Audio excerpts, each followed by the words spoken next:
Sir, how did you become an advisor? I mean, I put the question like this. Who proposed your name as an advisor, or how did you get into the advisory council? After August 5th, when the government formation process was going on, from August 5th to 8th. On August 5th, we all agreed at one point that Dr. Muhammad Yunus would be the chief advisor. But the rest of us were not right. However, it has been seen that our experience, or that of the coordinator at that time, is that students contributed to our 69 mass uprising. Students contributed significantly to the 90 mass uprising. They gave their lives, but later, due to the lack of participation of students in the nation-building process or in it, it has been seen that the fate of students has not really changed. There was another issue, that is, after the mass uprising, when we were making the list of advisors ourselves, we were also taking the list from various places, so we could not be too sure. Because we didn't know them personally, we may have seen them on TV, or many people may not have seen them. We couldn't have imagined how much they would work by containing the mass uprising. So from that point on, do you remember that on August 7th, there was a meeting at TSC with 158 of us, including the coordinators, and others who played an important role. So in that meeting, pretty much everyone proposed that we should go to the advisory council from among the students and from among the other stakeholders. Like the army was a stakeholder, then the political parties were stakeholders. So we should go to the advisory council. So from all sides, it was like, if two of us go, then everyone decided that Nahid Bai and I would go to the advisory council initially. Later, Mahfouz Bai became the special assistant to the Honorable Chief Advisor and later became an advisor. Was it decided by the 158 coordinators who were there, proposing their names? I mean, was it not through a vote? It was. Based on the consensus of all the coordinators who were present. Okay, you were talking about the list of advisors. Who was the list of advisors coming from? You mean, were you taking the decision on who would be the advisors? I mean, brothers, we went through a process. At that time, we formed a liaison committee. If you can remember, it was led by our current advisor Mahfouz Alam and 4 or 5 others who are involved in different societies and sectors in different ways. From among the students, they had discussions with various groups, such as BNP. Our Honorable Chief Advisor Dr. Mad Yunus Sir sent us a list regarding the Advisory Council. From there, the Sir himself included many people. So, all in all, an Advisory Council was initially formed. Later, it was expanded at different times. That means that you have a list of BNP, a list of Jamaat, a list of Professor Dr. Muhammad Yunus. Roughly speaking, as we have learned from you at different times, or advice that you were looking for a name that is common or the name that is least controversial among all the names. Finally, the advisory council that you got was the advisory council that you saw or heard the names of when you took the oath. Until then, to be honest, we know 50 to 60% of the people in that advisory council. And we may not even know many others. But based on that scarcity, or we have seen on social media or Google Gate what their profiles are like. For example, there are many names coming whose profiles or backgrounds are a little problematic, so we had to look for different people and eliminate their names. Again, there were names that BNP might not like, or it had a very rigid position. That too was eliminated. So in this way, we created an advisory council that was acceptable to everyone so that everyone would have a yes. That was the intention, and in the end, that was what happened. Basically, it was coordinated by Mahfouz Bai. The liaison committee that was formed had to maintain many of the leaders in many aspects. So we saw that we were aware of it. But the whole process was done with Mahfouz Bai. Since I understand him a little bit, let's talk about the army a little bit. You know, everyone in the Awami League thinks, many people think, that this is not your credit. No, everyone in the Awami League thinks that this is not your credit. The people of the country do not participate in any movement. This is a domestic and foreign conspiracy. 1 and 2 are that the army turned the barrel of the gun in the wrong direction, which made their downfall possible, and they blame the army chief in particular. That the army chief's dishonesty, the court, the coat of arms, and the Awami League government fell because of his dishonesty. But, your statement about the army chief, like the one you said that he asked Dr. Muhammad Yunus to come with a stone in his chest, or some of the words of your former comrade in arms, currently the leader of the NCP, Mr. Hasnat Abdullah, regarding the removal of Army Chief Waka. Did all those things spoil the relationship between the army and you, or the relationship between the army and the government?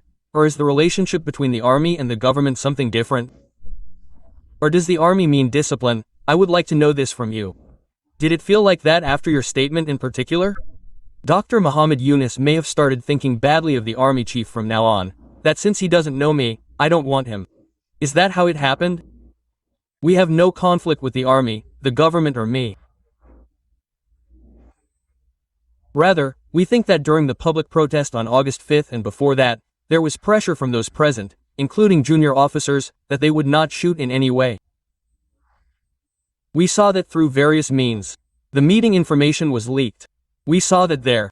So, we certainly acknowledge their contribution. However, in some places, I think that the place where there is conflict is on the issue of the Awami League, which is the meeting that we held at Bangababan on the 6th with the chiefs of the three services and the president for the purpose of forming the government.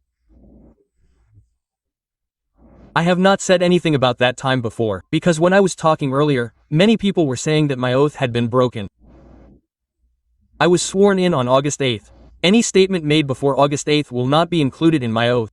If I make any state secret information public after August 8th, then I may have broken my oath. So, the issue of breaking the oath of secrecy is a big one. He said that the meeting was on August 6th. When we discussed the government formation process, that's where I said my previous statement. There, the chief said that 30 to 40% of the country's people support the Awami League. So the interim government that comes has to be acceptable to everyone. So those 30 to 40% of the Awami League people hate Dr. Muhammad Yunus. So, we had about 3 or 4 hours about this topic and other more relevant topics. But that was the main topic. The meeting probably lasted about 4 hours. There were 4 of us there. Outside was Asif Nazrul Sir, Tajimuddin Sir, and other coordinators of Dhaka University. Inside were 4 of us, me, Nasiruddin Patwari Bai, Mahfuz Alem Bai, and Nahir Islam. So, that was the main topic of discussion then, and I said that in my previous interview, and I didn't make it up and say that we accepted it with a stone in our chest. I quoted his statement. So, and to my knowledge, there has been no rebuttal on this issue, so from that place, from my place, I feel that there is a push to have sympathy for the Awami League and to bring the Awami League back, or to make the Jatiya party the main opposition party, as we hear now.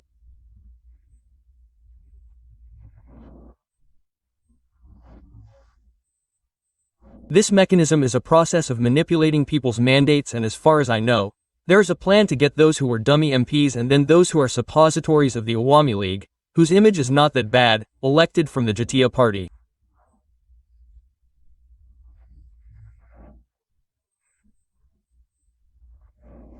Because of such initiatives or such things, but I personally and various parts of the government may be skeptical about this issue and to what extent it is true that what is being said that the relationship with Sir is bad. I have never seen it. Sir, you always want to work by bringing everyone along, and basically after August 5th, such a big uprising, after the revolution, the situation in Bangladesh did not deteriorate, the country did not go towards a civil war, but rather it is slowly coming towards stability. This has been possible mainly because of Sir's mentality of working by accommodating everyone. Let me tell you a little bit about why these are very important. The point is, suppose you were saying that to achieve a mandate for something through a mechanism, like you just mentioned the Jatiya party. There is talk of a mechanism to make the Jatiya party the main opposition party. But we are hearing in various ways that there is another government within the government. We are also hearing that the intelligence agencies that were active during Sheikh Hasina's time are still active. Especially the DGFI is being talked about. But we see that the DGFI reports to the Prime Minister. Not to the army chief. I mean the DGFI under Dr. Muhammad Yunus. So what is this really like? I mean, if someone is doing the mechanism, are you doing it from the government? Or is it the military or some other government that we don't know? Are you doing this a little bit on paper? There are many things. But in terms of actual implementation, its implementation or its process is often very different. Actually, after August 5th, when Sheikh Hasina was here, for example, the center of power was Sheikh Hasina and the Awami League as a political party. After August 5th, the centers of power have been divided in many directions. Now the government is not the only center of power. I think that many people made many mistakes in the course of events, and it is because of those mistakes that this center of power has been divided.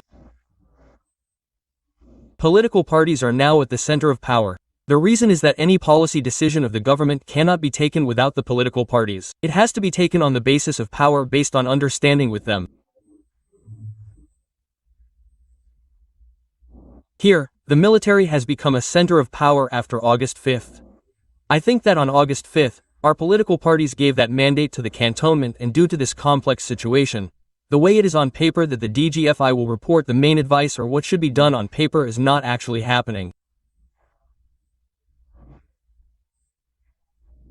So all this together, there is a government within the government, or within the government, it is all within the government. There are different types of people. Even if a political government comes, we say that here there are pro-India people, here there are pro-Pakistan people, here so and so is pro-American. So this government is not actually a unified thing. It does not come from one place. If 20 people from this government are coming from 20 places, so from that place, that center of power is not actually in one place. It is